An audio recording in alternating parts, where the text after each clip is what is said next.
choro, um lamento, num pedido, uma prece, qualquer sentimento que numa linha se tece.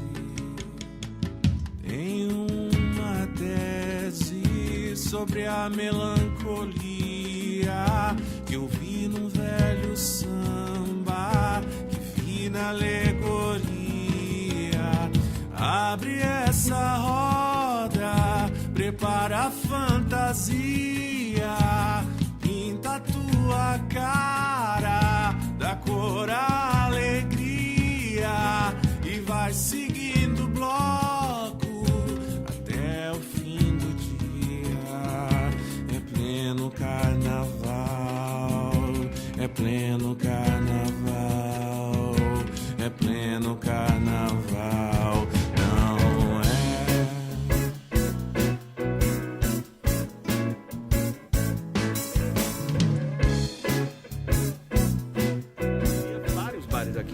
Bar da Tia. Época de carnaval, isso aqui era lotado. Isso aqui é na verdade o corredor de pessoas, os blocos, porque a prévia é carnavalesca, né? Ainda é, né? Ainda uma das resistências culturais mesmo aqui do bairro é essa, né? Porque na verdade foram uma série de revitalizações, né? Porque teve outras revitalizações, depois virou um bairro estritamente comercial e depois revitalizou novamente. Aí essa revitalização da qual nós estamos falando é final da década de 90, começo dos anos 2000, não é isso? É. Essa revitalização. Vocês moravam numa casa e eu vim morar na casa depois. Então foi meio que fechou-se um ciclo e abriu-se outro ciclo, dessa vez na minha casa, né? Ali na Batista Cioli, Ali na Batista Cioli. Conte-nos o que foi que você viu. De fato, esse vínculo como zona boêmia, de certo modo, influenciou o uso recente que se tentou fazer do bairro, né? Mas acho que não foi determinante. Né? Não foi determinante. O modelo adotado é que me parece que privilegiou a vida noturna, né? O divertimento, o entretenimento, né? A opção de lazer. E se tentou, de fato, transformar Jaraguá num atrativo para o lazer, né? Da cidade como do turista também. Isso durou alguns anos iniciais do processo, né? Depois definhou. Cerca de 10 anos a gente era feliz e não sabia. Não se dava conta do momento que a gente estava vivenciando, por conta da efervescência cultural de todos os setores, do teatro, da música, da literatura. As casas funcionando, os investidores investindo, né? No bairro. Essa coisa boêmia, provinciana, que sempre foi o bairro de Jaraguá, desde os tempos de Alhambra, a boate mais famosa, onde foi o extinto aeroporto, extinto como tantos outros aqui na rua Saia Albuquerque, onde a gente poderia ver apresentações musicais e teatrais nas escadarias da Associação Comercial, aqui na Praça dos Leões, aqui nos fundos da Praça dos Leões. Tem um bequinho aqui que a gente costumava chamar de bequinho da carniça, era onde se encontravam os cabeçudos, né, as cabeças pensantes, que se reuniam nos bares, não só para curtir a noite, paquerar e ir para baladas, para conspirar coisas que poderiam acontecer aqui também. Tive a felicidade de, em 2006, realizar, junto com o André Frazão e uma equipe bacana, o FMI, primeiro Festival de Música Independente do Nordeste. Nós escolhemos aqui o bairro de Jaraguá por conta dessas características. E costumo dizer que a gente era feliz e não sabia. Quando o Jaraguá foi inaugurado, me parece que foi uma coisa muito nova na cidade. As pessoas começaram a vir para cá e estava um ambiente muito bonito. Mas com o passar do tempo, a gente observa que o público começou a frequentar Jaraguá, era o mesmo público que frequentava o espaço da Ponta Verde. Quando começaram a acontecer problemas aqui, problemas de segurança, as pessoas começaram a deixar de vir para cá e começaram a voltar para o espaço original, que é o espaço das praias, né, da Ponta Verde, e o Jaraguá ficando vazio. Existe um fenômeno, né, tipicamente da cidade de Maceió, mais do que em qualquer capital, que é a questão do transporte coletivo. Houve uma montagem, né, ou melhor, uma desmontagem da cidade, uma divisão entre o centro e a periferia, a partir dessa questão do transporte coletivo. Então, o público que poderia frequentar Jaraguá, que seria um público vindo das periferias, né, ele não veio para cá. Inclusive, quando Jaraguá foi reinaugurado, houveram iniciativas de tentar colocar aqui um terminal de ônibus, mas os gestores públicos, não sei qual órgão da prefeitura, se opuseram, dizendo que ia descer o pessoal da periferia e ficar um lugar perigoso. Então, essa coisa fez com que Jaraguá falisse. Saudoso aeroporto também, né? Exatamente. Que não tem também mais essa casa. Exatamente, perfeito. A E única tinha que muito sobrou show mesmo também na era Marcílio Dias. Eu já fiz shows aí na Marcílio Dias também, que também parou essa coisa, né, de promover evento cultural. Era na só Marcílio música que Dias. fazia, né? Cara, eu sempre fui louco pra tocar aí na Marcílio. Aí no dia que teve um show da Dona Maria na Marcílio, Você ele viajou. viajou. Eu tive que viajar. Aí a banda tocou sem mim. Porque tinha uma espécie de uma concha, não era isso? Eles botavam a coxa. Era uma espécie de uma concha acústica que deixava a praça com umas Cara, era teatro, ótimo, anfiteatro, ótimo né? tocar ali, Teatro, velho. bonitinho, Ótimo tocar né? ali. Aí foi o Tupi Não quem sei, fez o vocal, não foi? Fez Não o sei vocal. se é bom tocar Tupi ali, não. Saulo fez o vocal Perdi essa todinho. oportunidade. Ele tinha viajado fazer um curso em Recife, se eu não me engano. Fui fazer vestibular. Vestibular em Recife, não foi? Foi. Pronto, aí perdeu o show. Onde E o mais queria vestibular tocar, também. perdeu. E o vestibular. Eu podia ter Perdeu o ficado- vestibular. Podia ter ficado no show, né? Perdi o show. Perdi o show e Era melhor ter perdi. feito show. A ideia de vir para cá foi porque era uma zona, vamos dizer assim, propícia para isso, mas a nível de incentivo, de alguma ajuda, não teve. Inclusive, na época, a gente pleiteava uma ajuda do governo, da prefeitura, a nível de incentivar, como foi feito em Recife. Foi arrecadado um patrocínio de uma empresa de tinta. Então você estava no seu estabelecimento, tinha um arquiteto contratado pelo governo ou pela prefeitura, ele chegava lá, ó, o projeto da sua casa é esse, a gente vai pintar dessa cor, ok? E eles executavam o cenário do bairro inteiro. Então, assim, nunca teve nenhum tipo de ajuda, nada. Assim, a nossa visão de vir para o Jaraguá era estritamente por localização e problema de som. Se tratando em aeroporto, o aeroporto, do dia que inaugurou até o último dia que eu trabalhei na casa, foi 100% de sucesso. Foi mais do que a expectativa que a gente tinha.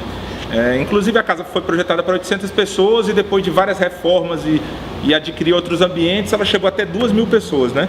Então, assim, o aeroporto em si, desde que ele partiu sozinho até o fim do projeto que eu estava, que a rua já estava movimentada, sempre foi sucesso. E a rua teve uma época, que eu não me lembro bem, que era a coisa mais linda do mundo, né? Tinha os eventos culturais, a rua cheia, a calçada cheia de gente, movimentação, foi muito bonito, né? E assim, todas as cidades praticamente do Brasil, as capitais têm, e do mundo, né? Buenos Aires, Nova York, tem essa área dedicada a esse movimento, né? E a gente tem isso tudo na mão tão fácil e não toca isso para frente, né? Foi um processo que começou em alguns países, né? Então Jaraguá entrou nessa, né? Mil promessas de muitas coisas a serem feitas, realmente alguma coisa foi feita, mas depois então houve o descaso, o abandono e acredito até má fé por parte da administração. Eram 30 e poucos bares, restaurantes e boates. Tu não imagina que 3 anos depois todo mundo ficou incompetente, nenhum conseguiu segurar e a casa caiu. Então a gente tinha uma programação boa, nas sextas-feiras e sábados essa rua era fechada, aqui perto do Misa, né? Até lá na Comendador Leão, né? Até ali era fechado. E os estabelecimentos, né, colocavam música, show ao vivo, davam empregos, muitos músicos, né? E algumas bandas que foram formadas por aqui mesmo. E aumentando isso, aumentava o número de garçons, cozinheiros, pessoal de atendimento de bar de uma forma geral. Chegamos até a mais de 800 funcionários em todas as casas ali, né? Aí de repente ninguém sabe bem porquê, mas está claro, foi a construção do estacionamento do Jaraguá. Uma empresa fez e se propunha a explorar. E a prefeitura recebia parte desse comércio, né? E de formas que começou bem. Então, sem ter nem que nem para quê, fecharam a rua Saio Albuquerque, proibindo o estacionamento mesmo durante o dia, obrigando a todo mundo a ir para o estacionamento. Aí a encrenca foi brava. Começou a encrenca com Caixa Econômica, Correio, Banco do Brasil, Bradesco, Receita Federal, houve uma grita geral. Isso tem tudo publicado em jornais da época. E houve um certo favorecimento em uma determinada empresa, foi denunciado. Então a administração pública, com raiva, não sei porquê, resolveu tirar toda a segurança e iluminação que tinha lá. Então favoreceu o acontecimento de roubos, assaltos, arrombamento de carro. Tentamos, através da prefeitura, marcar alguns encontros para definir, ter metas a respeito disso. Nunca obtivemos uma resposta satisfatória. Algumas vezes promessas, outras vezes nem isso. Marcava reunião para outro dia e 2, 3 dias antes avisava que estava sediado por mais 30 dias. A Secretaria de Turismo de Maceió funcionava aqui nessa esquina da Praça dos Leões. Quer dizer, quem estava ali estava vendo o que acontecia diariamente, não era preciso informações. E observe bem que a gente tinha duas coisas que são polos atrativos. Tinha a FAO e a outra faculdade que funcionava aqui ao lado. Então, estudante sempre gosta de barzinho, sempre se frequenta, gosta de juntar. Então, depois de alguns casos, quando terminava as aulas, saía todo mundo correndo com medo de assalto. Aí, em função disso, foi o processo de degradação, todo mundo foi fechando. A turma brinca, disse que eu fui o último dos moicanos, né? Eu não fechei, eu consegui passar adiante para outro tipo de atividade que continua até hoje. E também pelo aquele problema político que interessava na ocasião falar mal do Jaraguá, uma maneira de atacar o governo da ocasião, que também foi extremamente omisso. E chegou a ponto de uma garota que foi sequestrada lá perto das lojas americanas e saiu a primeira página do jornal que tinha sido sequestrada em Jaraguá. Terrível, lamentável. Foi uma oportunidade do Estado que se perdeu totalmente. Os meninos da comunidade, eles aprendem a trabalhar logo cedo, né?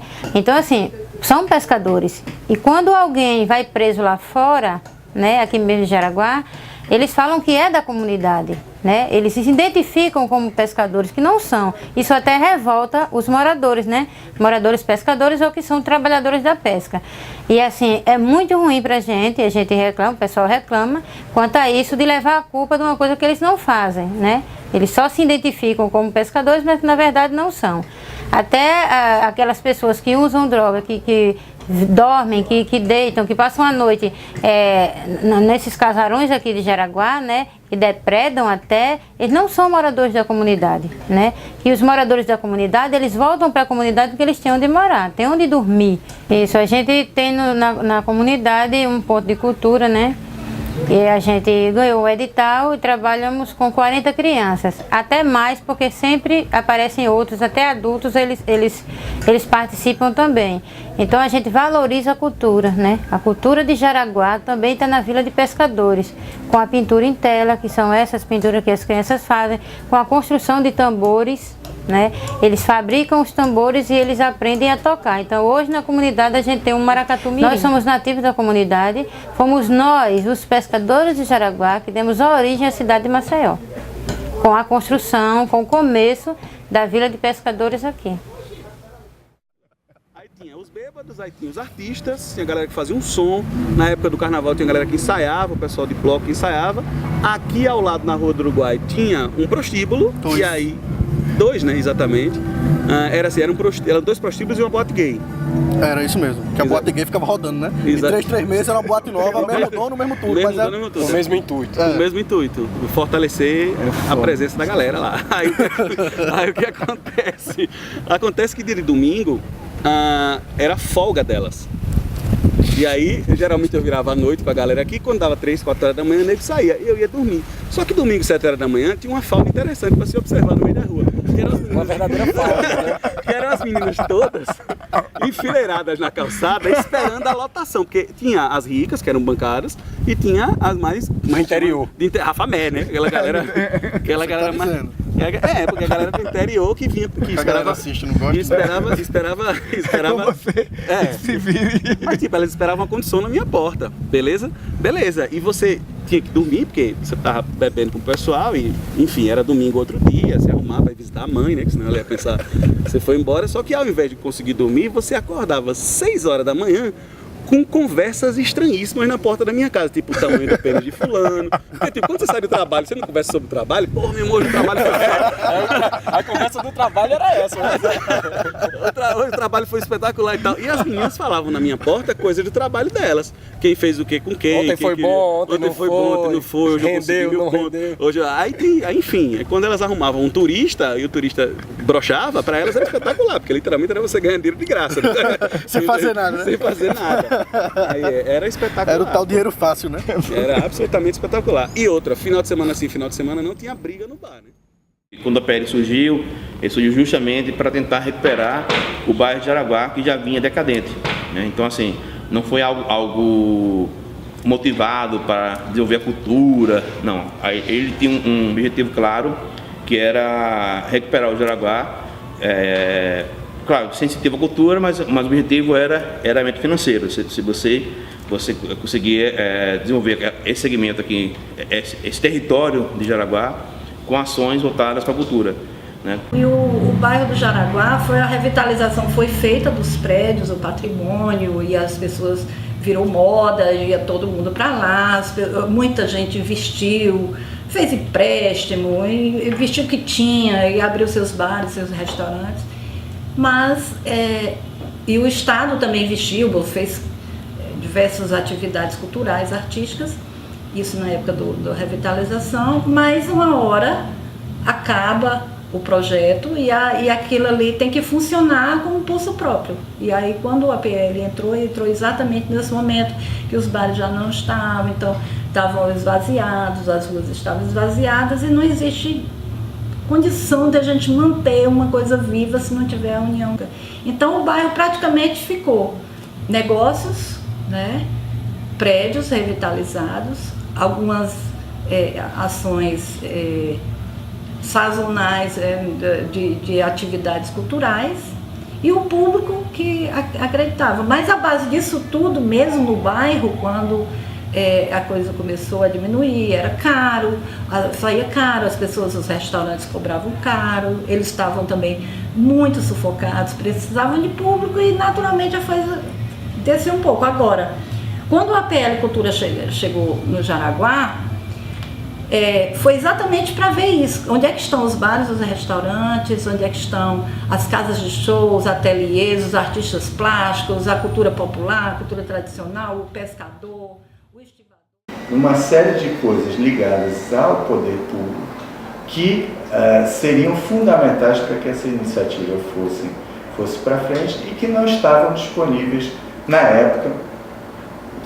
Nós acreditamos até por uma questão política, né, por ser o governo estar na época um governo contrário ao partidariamente, né, falando ao governo municipal. Então não houve essa conjunção de esforços para que essa iniciativa conjunta caminhasse, né? Então, eu acredito também que houve um erro nosso de avaliação da possibilidade desse tipo de atividade ir para frente sem essa prévia conjunção ou acordo, né, concertação desses parceiros fundamentais. Essa época não tinha internet, é bom lembrar disso, né? Não tinha YouTube. Tava começando, né, a internet, começando esse tipo, um e-mail Não, internet tinha, mas não tinha as coisas redes sociais. Era um mirk, pô, era um O que eu mirk. queria dizer? Mas nessa época, sim, mas era uma coisa muito... Pra você ter um negócio, dava um trabalho da porra, você tinha que esperar. Nós estamos falando do começo dos anos 2000. A rede social, na verdade, era a rede social era a rua. Era isso, a né? rede social era a rua. Era isso aqui, era a rede social. Não tinha internet como tem hoje. E para quem frequentou, lembra que aquilo ali era uma área que toda quinta-feira estava topado e só tinha música produzida em Alagoas. Foi uma pena porque a gente pegou, na realidade, quando começamos o Jaraguá, o boom do Jaraguá já não existia. A gente, além do engenho concentrar o público que a gente gostaria de ter, existia também o lado romântico, o lado da paixão por aquilo ali, né? Eu vejo muito o Jaraguá como arma política, porque todo ano vai se revitalizar Jaraguá. E pelo que eu vejo, Jaraguá é a princesa dos olhos de várias pessoas, do poder público, mas que na realidade não existe um projeto de implantação que possa continuar. Foi uma forma da gente fazer em Jaraguá, valorizar, mas não ia ser um projeto isolado que ia revitalizar. Isso tem que partir realmente de um governo. O que faltou aqui foi essa estratégia, foi o avanço na educação, uma aproximação maior do alagoano, da própria história de Alagoas, para poder gerar esse orgulho. Os ícones, os heróis os heróis do nosso estado, da nossa história, são formados na escola. É na escola que a gente aprende a história do nosso estado e termina fazendo com que a gente tenha esse orgulho. Então, eu acho que falta um pouco de bairrismo no alagoano para que ele possa bater no peito e dizer, ó, essa música é minha, essa cultura é minha, eu não tenho vergonha disso. Porque quando eu lembro de Jaraguá, eu lembro de uma série de coisas assim, multifacetadas, que Maceió necessita bastante. Eu lembro de poesia, eu lembro de espaços alternativos, eu lembro de história, eu lembro de diversidade. Era muito interessante andar por Jaraguá, nas noites do Jaraguá, porque tinha uma diversidade de formas de entretenimento e cultura que terminava facilitando o acesso do público a determinados produtos. E era muito barato, né? Que era na rua, as pessoas tinham acesso, tanto às iniciativas feitas pela prefeitura quanto às iniciativas privadas. Era muito legal, era fascinante, era um projeto que era um sonho se acontecesse de verdade, tipo, como a gente via, causava aquela certa inveja, né, naquela época do Recife Antigo, do Pelourinho, e a gente tinha o nosso, que era o Jaraguá, e era belíssimo, belíssimo mesmo. É muito louco, porque Muita você coisa, vai montando a teia e você vai vendo que todos nós a nossa amizade nasceu ligada a esse bairro. Esse bairro ele é o embrião de um conjunto de pessoas que tem hoje uma relativa importância cultural, e essa carreira dessas pessoas se deve à possibilidade de estar no bairro de Jaraguá. A atmosfera. Agora, se isso aconteceu conosco, e aí eu volto para o lance da tradição histórica, você avalia o que não já aconteceu com outras pessoas. Sacou? Quantos artistas, poetas, outras testemunhas de outras igrejas, outras né? testemunhas, as testemunhas da Dois Leões, as testemunhas da Saia Albuquerque, as testemunhas, nós somos as testemunhas de Jaraguá. Cada árvore dessa tem história para contar sobre nós, sobre o que aconteceu aqui. Aqui nós perdemos amores, nós começamos namoros, aqui nós discutimos sobre a vida uns dos outros. Aqui, aqui a gente conheceu as pessoas que a gente ama, isso é muito louco, porque... Pode crer, eu conheci a Amanda no Banga. Exatamente, foi uma fase de transição, né? Porque, veja, assim, o Jaraguá é pai da gente, meu irmão, também. A gente precisa entender isso. Bem louco, Abre essa roda, prepara a fantasia.